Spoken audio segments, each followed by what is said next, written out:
Welcome to another episode of Independence for America. At Independence for America, we tell the stories of state and local independent candidates. Today, I'm really excited about a really interesting guest I have. Marq Hawkins is the mayor of California City, California. Welcome to the show, Marq. Thank you, Mike. I'm glad to be here. All right, super excited to go into. You've had a really interesting life so far, so I'm going to roll that all into running for office and for being a mayor of a town in California. So, do you mind just kind of give us a little taste of growing up, and then of course some of the interesting things you did in the 80s and 90s with the rap music scene, and being actually part of some really influential rap groups, and also being a producer. Sure. I'll try to make it brief because I feel like I've lived about 5 lifetimes in one, I actually, believe it or not, started out as a child actor. When I was very young, the story is my mother said I was on a TV show at 6 months old or something like that. I don't remember, of course, but I used to do, stage plays, acting when I was younger, church school, things like that.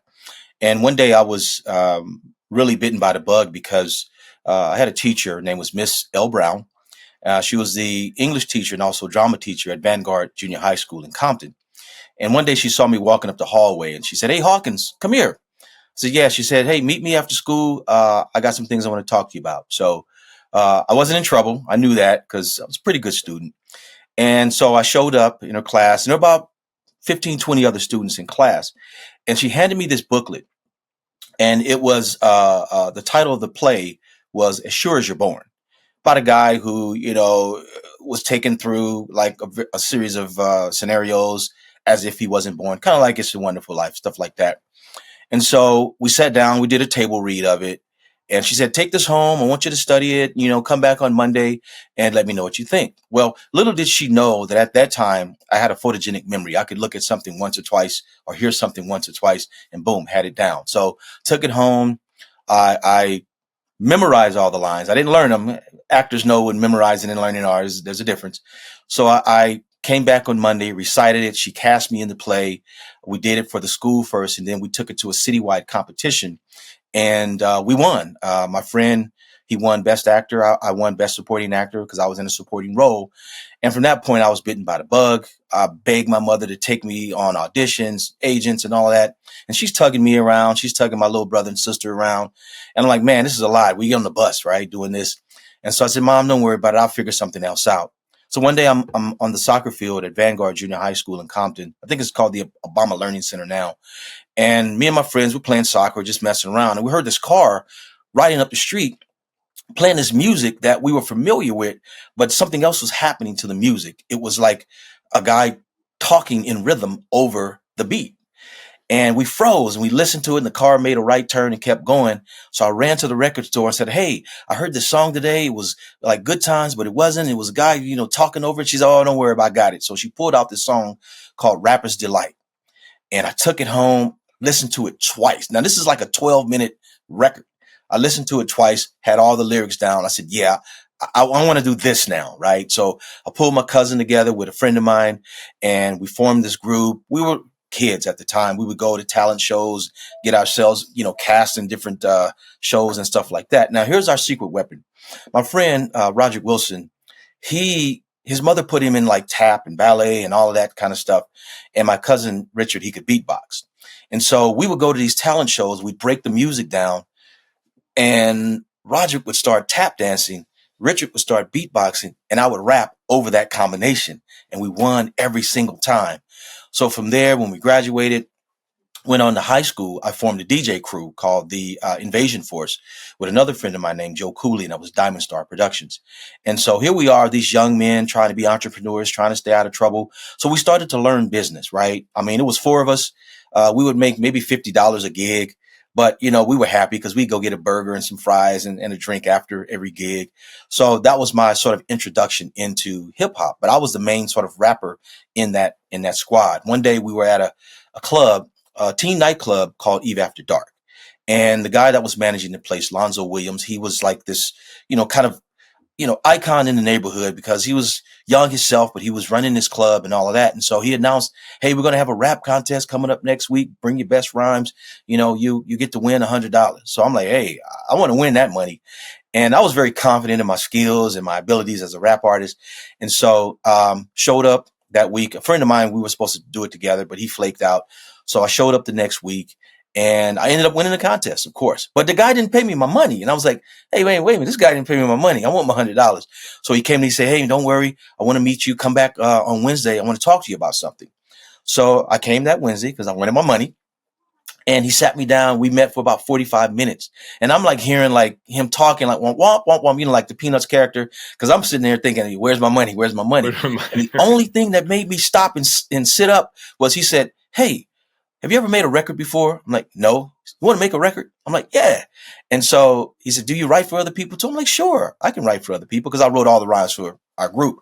And so he did pay me my money and he said, "Well, I want you to think about it. Come on back. I want to talk." So as I'm leaving, I saw a friend of mine who I knew from Vanguard Junior High School that I hadn't seen in a while. He was up on the turntables. I guess he was practicing or something. But little did I know that he had actually snuck in and he was practicing on the turntables. And so I left. I said, "Well, if he's in this might be something cool."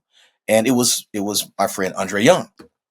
And so I left. I talked to my other guys. They're like, "Hey, man, go and do your thing. You got our blessings. We're going to break this thing up anyway. You're going off to college and all that." And so sure enough, I went back. I joined the group. And that was the Wrecking Crew at the time. We were a DJ crew. But when we made our first record, we changed our names to the World Class Wrecking Crew. And that included me, Alonzo Williams, Andre Young, a.k.a. Dr. Dre, and DJ Yella, Antoine Carabee. Later on, who came along with us and was part of our crew as we were coming up, was another guy by the name of O'Shea Jackson. Most people know him as Ice Cube. I was his mentor, kind of brought him into things, showed him and KD and Sir Jinx, how to rap. Those are some big names. Those are some big names in the rap world. Kind right? of. Dr. J and Ice Cube. Yeah. So yeah. Of course, I did a little research before this and everything, and those are some big names. So that's how I got into the music industry, and I kind of went on parallel tracks. I was in college, but also working the music scene. And by the way, professors, they didn't care if I had a gig to do or I had to go travel or something like that. It's 10-page paper due. We don't care about all that other stuff. So, but I learned to manage my time. I learned to sort of work with what I had, and that's where sort of my foray into the music business after college. And I went on to left the Wrecking Crew, started my own record label, started my own film production company, started, producing music videos, writing scripts and doing all of that.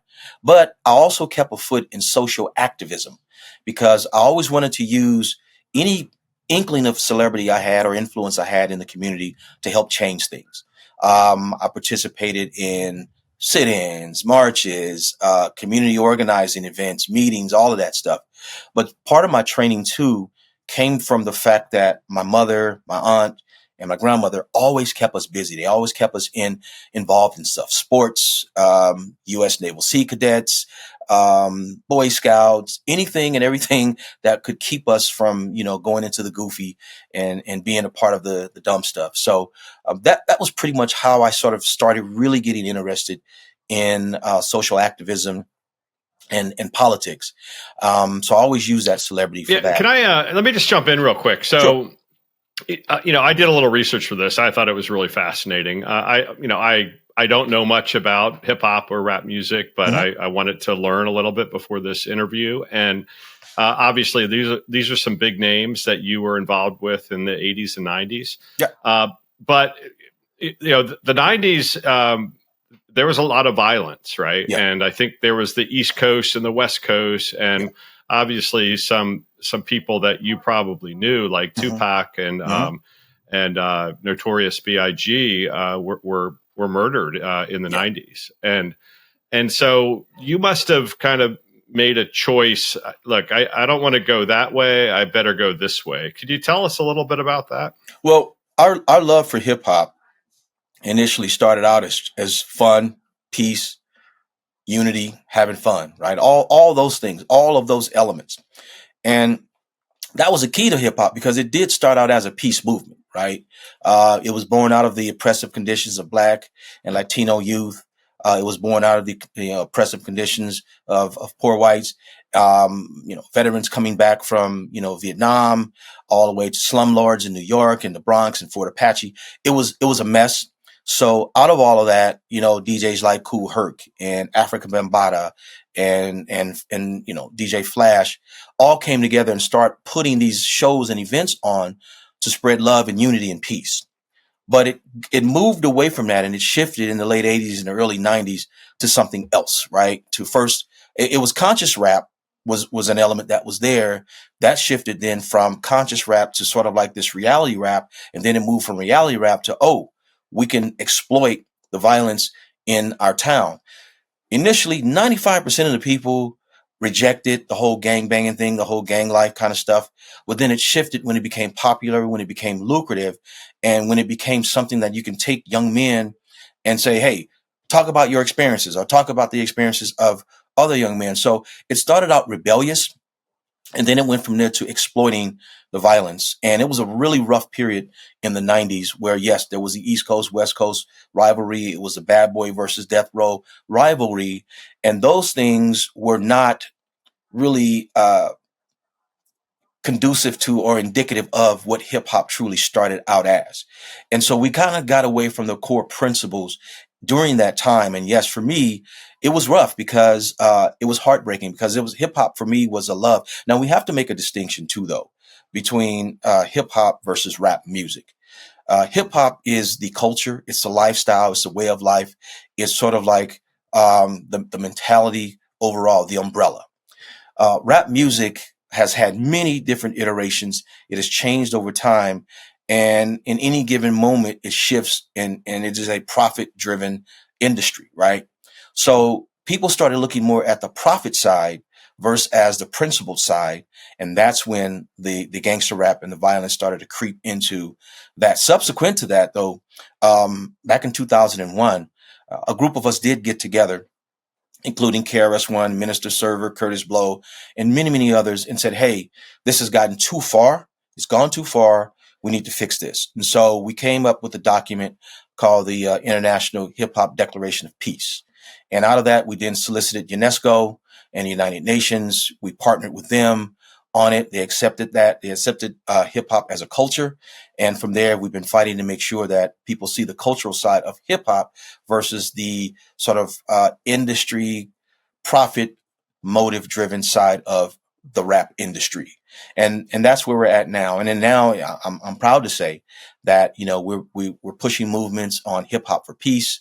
We're pushing movements that seek to quell down the violence, that seek to quell down the rhetoric of violence and all of the other sort of negative things that come along with that. Yeah, so I do. I'm like, I kind of like that song, or that really. I really am starting to like the storytelling of rap music, right? Right. And being a podcast host, and I'm starting to do improv now. I don't know if you do improv, but I really enjoy improv, right? And Yeah. And it's about storytelling, right? Mm-hmm.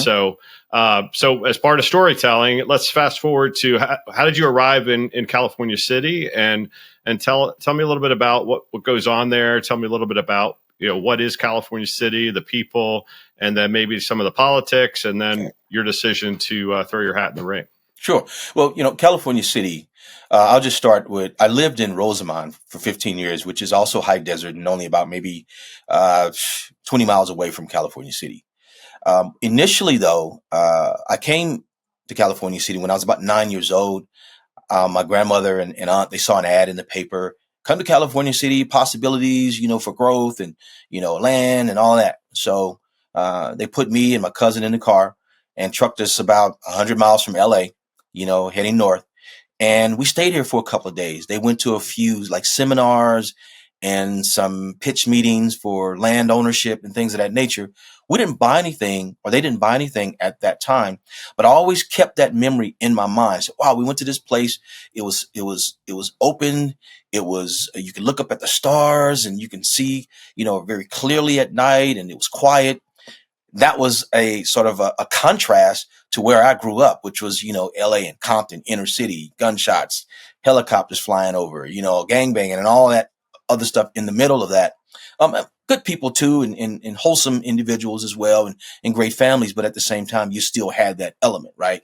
Yeah. So I always said to myself, if I ever, wanted to maybe live somewhere, or find a place to just get away from, just the craziness, I would love to live somewhere that would be further out and had that element of sort of quiet and peace, right? So California City and places like this always stayed in the back of my mind. So we moved to Rosamond, my family, about several years ago, back in the late 90s. And so lived in Rosamond for 15 years, very familiar with California City, with the OHV, the off-highway vehicle tract, the fact that you can come up to Central Park and you can fish and do all of that. So it was a really good place to kind of come away and go away and get away and vacate. And so I was already familiar with the place itself. Moved a few other places, stayed in, Monterey for a while. My teaching kind of, moved me around a little bit here and there as an educator. And finally I said, you know what? I think it's time to start looking at California City again. So we did a few years ago. First, we looked at some land, and then all of a sudden we looked and said, well, wow, the houses there are pretty reasonably, they're pretty affordable. And so we decided, let's pull up stakes and go in and head on in and move to California City. So first year here, it was a process of, just kind of getting reacclimated to the city itself and the land. But I started going to the park because my daughter had challenged me. She said, "Hey, Dad, it's really nothing to do out here. It's a beautiful place and it's nice." How old and was open. she at the time? How old was Yeah, she? but it's not a lot to do, huh? How old was she at the time? Oh, she's 25. And But back then, how old was she back then? Oh, back when 25? she said it was nothing for us to do, Yeah. she's 25, Okay. And so she's like, "Hey, Dad, it's really not a lot for us to do out here, because she would have to like go and drive 40 miles away." And she's like, "There's no nightlife. There's really not that much." And so I say, "Yeah, you're right." So we started going, because she always would help me and volunteer, because I also I coach basketball. I work with a lot of kids, over the years as an educator, and she would always help me. She would come and help coach and do all that. So, she needed activity. And so we went up to the park, and I said, "You know what? Yeah, you're right, but let's go check it out." Went to the park. We saw a bunch of kids just kind of huddled over in the corner inside the gym. So I started talking to them. I said, "Hey, what's going on? Why are you guys huddled over here?" "Well, look, it's only one, court that works. And we're waiting for them to get off so we can get on." And I'm like, wow. So I went and talked to the park director and said, "Hey, well, what's going on? Well, how come there's not a lot to do?" And she's like, "We don't have any money. The town is pretty much broke, or they won't give us any money. Kids don't seem to be a priority." I said, "Well, that's not acceptable." And so I started going to the council meetings. First, I started volunteering with the kids and helping out. Then I started going to the council meetings going, "Hey, listen, the kids don't have a lot to do out here. There's not a lot of activity, not a lot of stuff going on." And I didn't really get answers. I started asking more questions, but the feedback was not acceptable. And so I said, "Well, listen, I'm just going to take it upon myself to start doing things, because if I'm not getting acceptable answers from City Hall and from the council, something has to be done." So I started talking to other citizens around, and I'm like, "Hey, listen, somebody needs to really do something about this and make some changes here." And they're like, "Well, you do it." And so I said, "Well, I opened my mouth, so I got to stand on those principles." And from there, a seat was open because one of the council members had resigned. And so I applied for that seat, didn't get it. It was a deadlock 2-2 between me and another person, and the council, they just wouldn't budge. And so the attorney, I learned later, said, "Hey, listen, if you guys don't make up your mind, we're going to have to go to a special election that's going to cost several thousands of dollars for the citizens. So either you decide on one of these two gentlemen, or you flip a coin and get one of your third options in here." And they flipped the coin and got the third option in. And so that person served for about 7 months. Now, something that the previous mayor said to me, he says, well, if you want to change things, then run. So I took that as a challenge. Of I course. took that as a throwing down the proverbial gauntlet, right? Or the glove. And so I picked it up and I said, well, if I'm going to do this, of course, I cleared the runway with my family first. Oh And yeah. I said, if I'm going to do this, then it's all or nothing. I'm all in. And so I, campaigned hard, went to every event, knocked on about 800 to 1,000 doors. And the thing that I was asking folks was not whether or not I wasn't telling them what I'm going to do for them.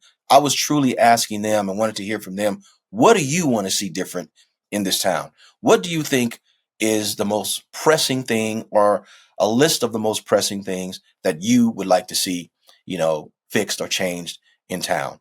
It, And it all it starts with a question in yeah, my mind, right? yeah. And And it kind consistently, of goes back to, you can't do it alone either. You need help. Yeah. absolutely, absolutely. And consistently they were, hey, we want the roads fixed. We want the place to look beautiful. We want economic development and jobs. And we want stuff for kids to do. Ding, that light went on in my head. And I said, see, I'm on the right track. And so from there, I took it upon myself to just make it my mission, to no matter what. And I always said too, even if I didn't win those four key items, I was still, going to work on those four key items no matter what. And from there, I just really just pushed hard and got up every single day, knocking on doors, talking to folks, walking the beat, making sure that, they at least knew what I was about. I mean, I was hearing stuff like, oh, you too new here, even though I'd been living here for three years already and knew pretty much everybody in town. Well, you're an outsider. There's no way you're going to win. You don't have a chance.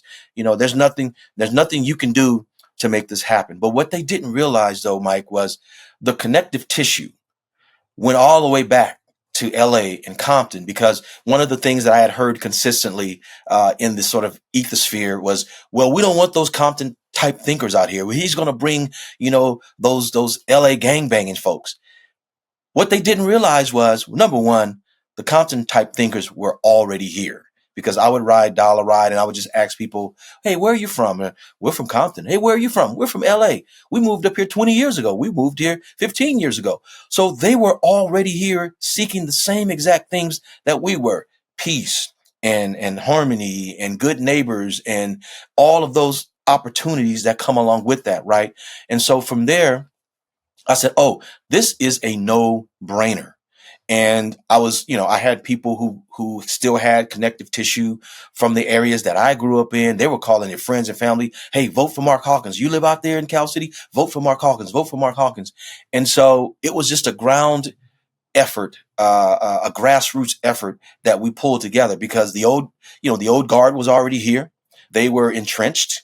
They were So let's talk a little continuously bit about the politics here. So right. um, it's kind of a Republican area out there, isn't it, or not? Absolutely. Absolutely. And so, However, and you decided to run as an independent. yes. I mean, I was an But independent. you've been involved in the Democratic Party, but you I kind have. of ran as an independent, right? Right. I mean, I years ago, I left the Democratic Party and became an independent, and I voted that way for years, and only recently did I rejoin the Democratic Party, and that was only because of what was going on in our society and the politics and things of that nature. But I completely, totally ran as an independent, had zero help or support from the Democratic Party. And in fact, my coalition was a mixture. My group of folks that supported me, they were a mixture of everything and everybody. I had Republicans, I had Democrats, I had independents, I had conservatives, liberals, you name it. And because it was all about, hey, let's find common ground. Let's find the things that we can agree on, and let's work on those things. We're at a critical inflection point in our city, in our state, in our country, and let's put aside the political rhetoric, the differences, and let's work on and find common ground. And that's what I truly ran on. And man, I got to tell you, I was so pleased to see. Sometimes I would I would hold these sort of town hall Zoom meetings, and I would look at the group of folks that were on there and in support. And it was a diverse group, Like the United Nations or Caucasian, something, Asian, huh? Black, Latino, Native American, all some of these folks before had like beef with each other, but they were like, you know what? We're putting that to the side because we believe in change. We believe in something better for our town, and we're going to focus on that. And we were able to pull people together that really we're truly about making things better. And so I said, listen, we have this coalition here. We're stronger together in spite of whatever our differences are. We are stronger as a diverse group of folks. And we're going to push this thing through, and we're going to do whatever we can to make it happen. And sure enough, the people showed up at the polls. They showed up in the voting booths, and we ended up beating the incumbent, the guy that told me, if you don't like it, run. Well, we almost beat him 3-1. And so the change. That's a great story. Can you tell me a little bit about the Good Party, and do you know anything about the Forward Party? So the Good Party helped me immensely. They were an invaluable resource. And just for our listeners, the Good Party is not really a party, but right. They provide tools and help to people who are not Democrats or Republicans, so right. Independents or minor party or something like that. And it's usually local or maybe state, but definitely not federal. I mean, no, and they certainly made me appear to be bigger than what I was. The reach was amazing. I took advantage of all the tools, the sort of demographic information, the polling texting. Information, the ability to communicate with the stakeholders and voters and understand who they were. I used the lists that they were able to provide through the tools and resources to knock on doors, to make the the phone calls, to talk to folks, to help my supporters and my staff to connect with folks and do the outreach. So it was an amazing thing. I'll tell you one quick story here. So I was meeting with a constituent while I was running, and I'm sitting in the booth at this local, restaurant, and we're talking, we're having a conversation. So in walks the brother of the person I was running against, the incumbent mayor. And he sat down in the booth right next to us. And so I'm sitting there having a conversation. Now, I knew that this was going to happen, but I knew what was going to happen, but I didn't know it was going to happen to him too. So I'm sitting there and I'm talking to the constituent, and all of a sudden you hear this ding on everybody's phones. Ding, ding, ding. Well, what it was a text had been sent out coming from the Good Party, one of the resources that I had used. And the text went right to his phone, and he's sitting right there, and he looked up and he says, I just got this text from you. I said, yes, you did. And he jumps up, runs out, calls his brother like, hey, this guy's not playing. He just texted everybody in our town. I just got one from him. So you better get on your horse and you better ride faster, because right now he's kicking your butt. And so, I never looked back, from that point on. And so, but that was such a good thing. It was a valuable resource to be able to outreach, to be able to get your message out there to folks, to be able to, share, your platform with people and get them to understand where you're coming from. And it gave them an opportunity to get to know me, man. And I got to tell you, they were like, oh, this guy's got to be backed by big money. He's got to be backed by, major special interests. And it was none of that. It was just me. It's just tools, right? It levels the playing field. It does. And it was just me and my little bitty old team. You can count them on one hand, out there just pounding the pavement, hustling and working hard. And the Good Party was a big part of that. As far as the Forward Party, I believe it was started by Andrew Yang, right, and his group. They take a centrist approach. And it really reminded me a lot of what I was doing, and how I ran my campaign and my platform items. We take a very centrist approach, because we don't look at things as, oh, it's this way or that way. It's how do we build the biggest, broadest coalition and be as inclusive as we possibly can. We understand that there are folks on the fringes and folks that may have certain interests that they prioritize a little bit better than others, right? However, where can we find the most common goals and the most common needs, and we meet those needs efficiently? Now, politically, for me, politically, I am probably just left of center. But as far as economics, when you talk about the economics, I sort of balance that out with being fiscally responsible, fiscal accountability, and feasibly responsible, and doing the right things that make the most sense, both from a humanistic point of view, but also from an economically sound point of view. So that's pretty much where it sits.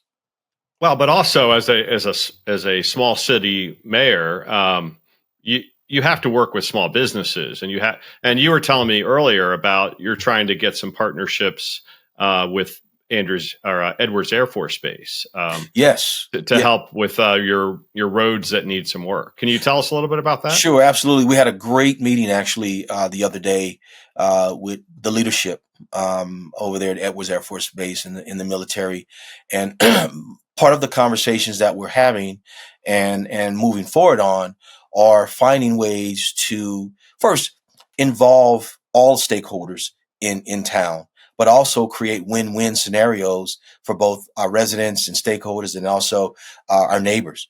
And one of the things that they had said to me was like, first, Mayor, we are so glad you're here because we've been trying to figure out ways to do outreach to California City because a lot of your residents there work on base.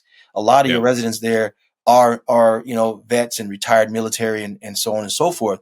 So the fact that you're here says that you are really committed to making sure that they have a voice. And I said, absolutely. But we got on to the whole idea of, hey, is there a way for us to partner together and create win-win scenarios? Well, the Air Force, they build runways. What are runways? They're streets, asphalt. they're roads. Yeah, Right. it's the same stuff you do when you're paving, streets and paving roads and building roads and all that. And so what I learned is that they would absolutely appreciate using our town as sort of a training, point, so that when they have to train their folks to come in and build these How to runways. lay asphalt, right? Yes, they lay the asphalt. And I'm like, well, we got 203 square miles of city. We have probably over 1,000 miles of, dirt roads that need to be paved, that were supposed to be paved. So we would absolutely love for you guys to come in here and work with us and train your people to do this kind of thing. So we are in the throes of that now. They love the idea. They see it as a win-win scenario where everybody involved, instead of them having to truck their troops all the way across seas to build roads and practice in other places, in other countries, why not do it right here in your own backyard in California City? And so that was the pitch. That pitch was heard loud and clear by them, and we may be making some really positive announcements really soon. I don't want to jinx anything, but at the same time, it's looking very favorable. I love this idea. I mean, so I'm very active in Arlington, Virginia. Obviously, Arlington, Virginia has all kinds of, we have the Pentagon, we have the Arlington National Cemetery. But I really like this, just thinking outside the box and doing something, that is a win-win-win for everybody, right? Absolutely. So I just think it's a great idea. I'm going to try to approach some of our local elected leaders on something similar here. I might borrow your idea here. So that's all good. It's, as an educator, we always share. So it's all good. Right. Yeah. All right. Well, so as we wrap up here, I always do this for all my guests, right? So I want you to look in the camera to everybody in the country. We have a vast, diverse country. Talk to everybody out there.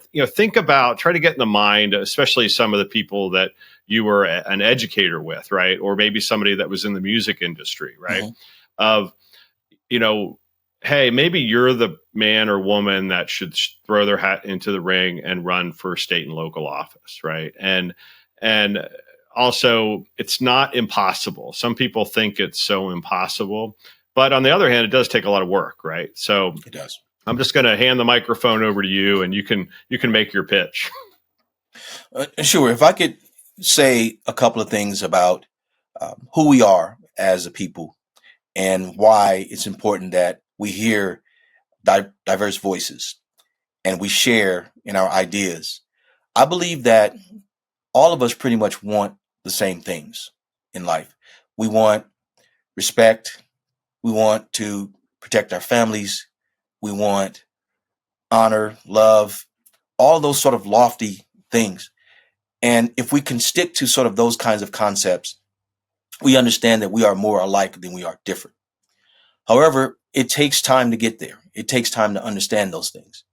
And I think it's important that if you have that desire to serve, if you see some things in your community or your town or your state or even the country that you feel need to be changed or different, you have an option. We have the vote, of course. But if you really want to make a difference, a true difference, and help your community, help your town, help the state, help the country, and if you have that idea, that passion to run, I would say do it. In fact, a former mayor, when I was having a conversation with her, that's exactly what she told me. And I'm almost quoting her. I'm paraphrasing what she said, but I'm almost quoting her word for word. She said, if you have that desire, Marq, to change things, then run. So I encourage you to do the same thing. I love your message. I really do. Marq, thank you so much for taking time out of your busy day to be a guest here on Independence for America. To all my viewers out there, I just want to say one thing, which is run, win, and serve. Peace. Thank you, Mike.